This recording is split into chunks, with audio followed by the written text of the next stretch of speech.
Hi hello welcome back my channel. ಹೇಗಿದ್ದೀರಾ ಗೆಳೆಯರೆ? ಎಲ್ಲರೂ ಚೆನ್ನಾಗಿದೆ ಅನ್ಕೊತೀನಿ. ಈಗ ನಾನು ಬೆಂಗಳೂರಿಂದ ಸುಮಾರು 70 ಕಿಲೋಮೀಟರ್ ದೂರದಲ್ಲಿರುವ ಚಿಕ್ಕಬಳ್ಳಾಪುರಕ್ಕೆ ಬಂದೀನಿ. ಬನ್ನಿ, ನಾವು ಚಿಕ್ಕಬಳ್ಳಾಪುರ ಅಂದರೆ ಆದಿಯೋಗಿ ಸನ್ನಿಧಿ. ಇದನ್ನು ಯಾರು ಸ್ಥಾಪನೆ ಮಾಡಿದ್ದಾರೆ ಅಂದರೆ ಸದ್ಗುರು ಜಗ್ಗಿ ವಾಸುದೇವನವರು 2017ರಲ್ಲಿ ಇದನ್ನು ಸ್ಥಾಪನೆ ಮಾಡಿದ್ದರು. ನೋಡಿ, ಇದು ಮುಖ್ಯ ದ್ವಾರ. ಈ ಮುಖ್ಯ ದ್ವಾರದಿಂದ ಸುಮಾರು 3 ಕಿಲೋಮೀಟರ್ ದೂರ ಇದೆ ಶಿವನ ಪ್ರತಿಮೆ. ಶಿವ ಮತ್ತು ನಂದಿ ಇರುವಂಥ ಒಂದು ಸ್ಥಳ. ಬೆಟ್ಟ ಗುಡ್ಡಗಳ ಮಧ್ಯದಲ್ಲಿ ಶಿವನ ಪ್ರತಿಮೆ ಸ್ಥಾಪನೆ ಮಾಡಿದ್ದಾರೆ. ಬನ್ನಿ, ನಾವು ಶಿವನ ಪ್ರತಿಮೆಯನ್ನು ನೋಡ್ಕೊಂಬರೋಣ.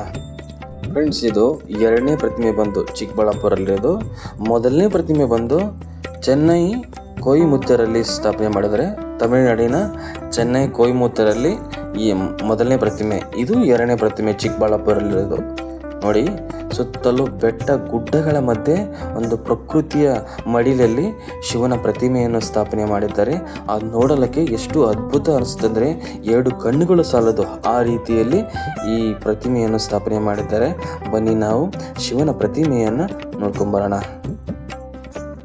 ಹಾಗೆ ಫ್ರೆಂಡ್ಸ್, ನನ್ನ ಚಾನಲ್ ಹೊಸಬರಾಗಿದ್ದರೆ ದಯವಿಟ್ಟು ನನ್ನ ಚಾನಲ್ ಸಬ್ಸ್ಕ್ರೈಬ್ ಮಾಡೋದನ್ನು ಮರಿಬೇಡಿ ಫ್ರೆಂಡ್ಸ್. ಸಬ್ಸ್ಕ್ರೈಬ್ ಮಾಡಿದ ಮೇಲೆ ಬೆಲ್ ಐಕನನ್ನು ಕ್ಲಿಕ್ ಮಾಡೋದನ್ನು ಮರಿಬೇಡಿ ಫ್ರೆಂಡ್ಸ್. ನಾನು ಮಾಡುವಂಥ ಎಲ್ಲ ವಿಡಿಯೋಗಳು ನಿಮಗೆ ನೋಟಿಫಿಕೇಶನ್ ಬರುತ್ತೆ.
ಫ್ರೆಂಡ್ಸ್, ಇನ್ನೇನು ಶಿವನ ಪ್ರತಿಮೆ ಹತ್ತಿರ ಆಗ್ತಿದ್ದಂಗೆ ಪಾರ್ಕಿಂಗ್ ಕೇಳ್ತಾರೆ. ಪಾರ್ಕಿಂಗ್ ನೀವು ಇಲ್ಲಿ ಹೋಗ್ತಾನೆ ಇಲ್ಲಿ ಎಂಟ್ರೆನ್ಸಲ್ಲೇ ಪಾರ್ಕಿಂಗ್ ಕೇಳ್ಬಿಟ್ರೆ ಅಲ್ಲಿ ನಿಲ್ಸಕ್ಕೆ ಹೋಗ್ಬೇಡಿ. ಯಾಕಂದರೆ ಇಲ್ಲಿ ಈ ಜಮೀನು ಇದೆಯಲ್ಲ, ಈ ಜಮೀನವರು ಪಾರ್ಕಿಂಗ್ ಕೊಡ್ತಾ ಇದ್ದಾರೆ.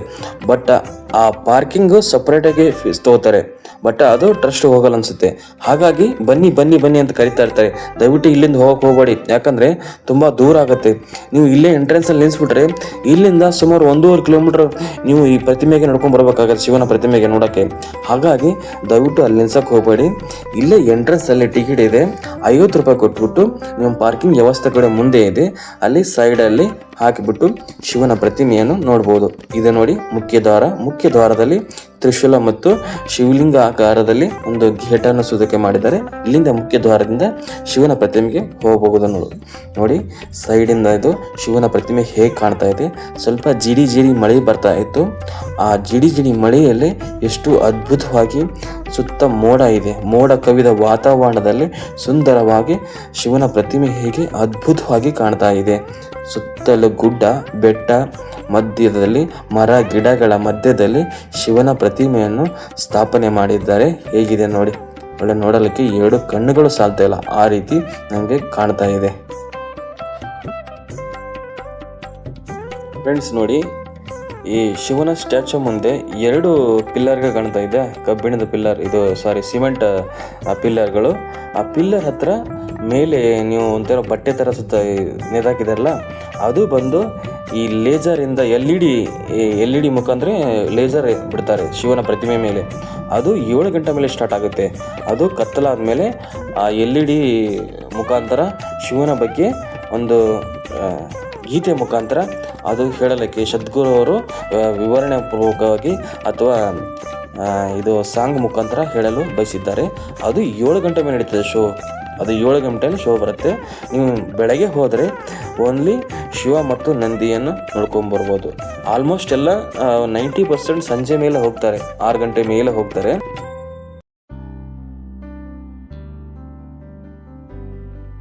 ಫ್ರೆಂಡ್ಸ್, ಅದು ಮುಂದೆ ಇಲ್ಲಿ ಜಾಗ ಇದೆಯಲ್ಲ, ಇಲ್ಲಿ 7 ಗಂಟೆ ಮೇಲೆ ಇಲ್ಲೇ ಕುತ್ಕೊಂಡ್ಬಿಟ್ಟು ಶಿವನ ಮೇಲೆ ಬರುವಂಥ ಒಂದು ಛಾಯಾಚಿತ್ರ, ಆ ಚಿತ್ರವನ್ನು ನೋಡ್ಕೊಂಡು ಬರ್ಬೋದು. ಅದು 7 ಗಂಟೆ ಮೇಲೆ. ಈಗ ಮಧ್ಯಾಹ್ನ ಹೊತ್ತು ಹೋದರೆ ನಾರ್ಮಲಿ ಶಿವನ ದರ್ಶನ ಮಾಡ್ಕೊಂಡು ಬರ್ಬೋದು ಅಷ್ಟೇ.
ನೋಡಿ ಫ್ರೆಂಡ್ಸ್, ಇಲ್ಲಿ ಶಿವನ ಸ್ಟ್ಯಾಚು ಕೆಳಗಡೆ ಒಂದು ಮಂಟಪ ಥರ ಮಾಡಿದಾರಲ್ಲ, ಈ ಮಂಟಪ ಕಡೆ ಒಂದು ಶಿವಲಿಂಗ ಇದೆ.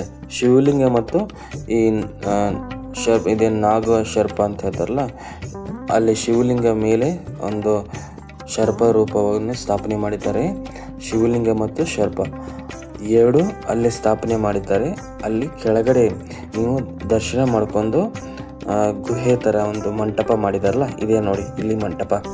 ಇಲ್ಲಿ ತೆಂಗು ಮತ್ತು ತುಪ್ಪದ ದೀಪವನ್ನು ತಗೊಂಡು ಹೋಗ್ಬೋದು. ಶಿವನಿಗೆ ತುಪ್ಪದ ದೀಪ ಅಂದರೆ ಇಷ್ಟವಲ್ಲ, ಅದಕ್ಕೆ ಇಲ್ಲಿ ಮುಂದೆ ಶಿವನ ಲಿಂಗದ ಮುಂದೆ ತುಪ್ಪದ ದೀಪವನ್ನು ಹಚ್ಚಿ ನೀವು ನಿಮ್ಮ ಕೋರಿಕೆಯನ್ನು ಬೇಡ್ಕೋಬೋದು. ನೋಡಿ ಇಲ್ಲಿ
ಮಂಟಪದ ಮೇಲೆ ಶಿವನ ಪ್ರತಿಮೆ ಇದೆಯಲ್ಲ, ಶಿವನ ಪ್ರತಿಮೆಗೆ ಸುಮಾರು ಒಂದು 2-3 ರೌಂಡು ನೀವು ಸುತ್ತಲೂ ಹಾಕ್ಬೋದು ಶಿವನ ಪ್ರತಿಮೆಗೆ.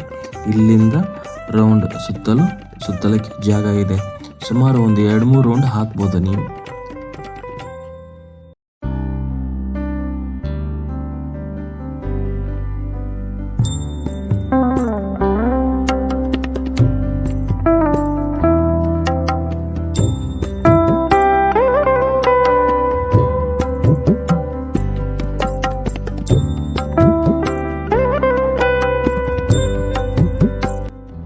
ಈ ವಿಡಿಯೋ ನೋಡಿದ ಮೇಲೆ ನಿಮ್ಮ ಅಭಿಪ್ರಾಯ ಮತ್ತು ನಿಮ್ಮ ಅನಿಸಿಕೆಯನ್ನು ಕಮೆಂಟ್ಸ್ ಮೂಲಕ ತಿಳಿಸಿ. ಹಾಗೆ ನನ್ನ ಚಾನಲ್ಗೆ ಹೊಸಬರಾಗಿದ್ದರೆ ದಯವಿಟ್ಟು ನನ್ನ ಚಾನಲ್ ಸಬ್ಸ್ಕ್ರೈಬ್ ಮಾಡೋದನ್ನು ಮರಿಬೇಡಿ ಫ್ರೆಂಡ್ಸ್. ಧನ್ಯವಾದಗಳು.